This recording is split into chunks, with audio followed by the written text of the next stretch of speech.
So this is the final part of the 90-day launch plan, and really this is the time now to optimize and elevate. So you've had enough time in those first 2 months to now have that kind of data and that level of usage that we can really now start to look at adoption analytics, and there's dashboards in the system. You may have even set up some of yourself to look at particular trends. That kind of will now give you that data. Who is using it, how much is it being adopted, who's logging in, who isn't using it. And we can start pulling them real insights by looking at this data. Can understand usage gaps. Why are not people? Is there certain areas of the system that people aren't being adopted? And then that will lead on to kind of trying to explore why. What can we do about it? What strategies can we put in place to try and assist with that?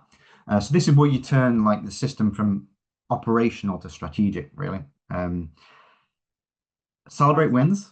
What's going on there? Come back a little bit. Sorry, that was me.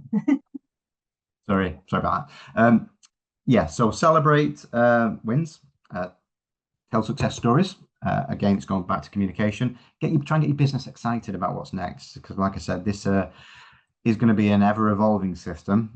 This is the last part of it. People are now using it. So if there are success stories, there is good feedback. Celebrate that as much as you can. Look at the areas where it might need some attention. So obviously, like anything, make sure that communication is balanced with the good and the bad. So logging in, using the system interaction to look at patterns, identifying underutilized features. Again, we can look at that to look for an opportunity to target certain training. The HR strategy with the system data, then what you can see, and again, the whole point of getting an HR system is you've got this data, you've got your dashboard, you can then use this to spot trends, kind of absence, attrition rates, employee turnover, etc. This is now when you're probably going to be start in really using the system in your strategy, and in terms of now people are using it and you've got the data that's reflected back, the real value, at this point now should be becoming clear. What I would do then at this point, and this goes back to what Laura was saying about don't rush things, give it time. You may want to start asking what's next. So for example, phase 2 enhancement projects, you may then have a list of things that, and sometimes you might not know that until you start using the system, because anybody, like I said, has gone through an implementation. Things come to light, you start using things, you see things in a different way. It starts to provoke more questions about what you can do, and feeding back into what the business might want and what this new piece of software can do for you. So at the end of this, often, whether it's an official implementation phase or it's something you're putting on your roadmaps for some internal improvements, often you're then going to be identifying what you want to do next with the system, because in Sage People anyway, nobody goes live with every single thing turned on. The system's too big for that. For those who, I'm sure there's people on listening right now who have been through several implementations in certain phases, and you'll know that you probably never end up using all of it. So there's always going to be potential to explore areas that are currently unused. And like I said, make sure this is all communicated. I keep kind of reiterating this point, but to me, that's the key thing, is that you make sure the business is aware of what your plans are, and that they're listened and they have a voice, and that they're able to kind of give that feedback and sharing the journey of what you want to do with the system. And if they have got suggestions and feedback, then just to know that's been taken on board.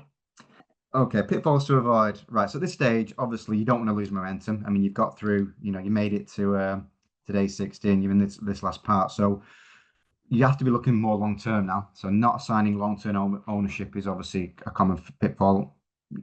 You may have somebody responsible for looking at this post go live period, but it's more than just that. And we're talking about 0 to 90 days, but of course you're never going to have a system for 90 days. This is going to be potentially years and years and years of ownership. So we need to align obviously what that long-term ownership looks like in terms of the business.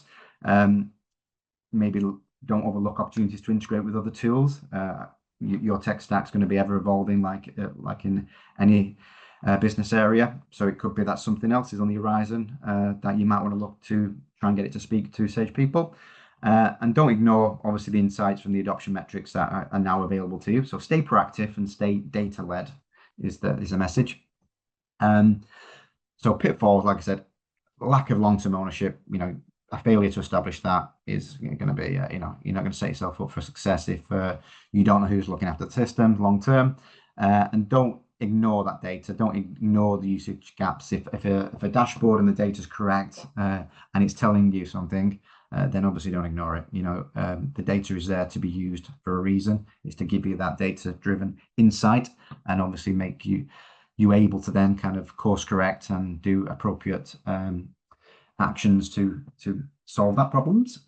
And finally, like I said, just be aware that this is an evolving part of your bigger system. So you may be looking at tools like DocuSign, and a big one is obviously nowadays using APIs to integrate.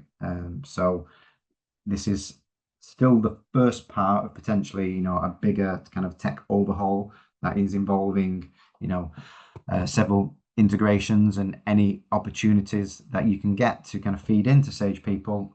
I would always kind of be on the lookout to think over the horizon.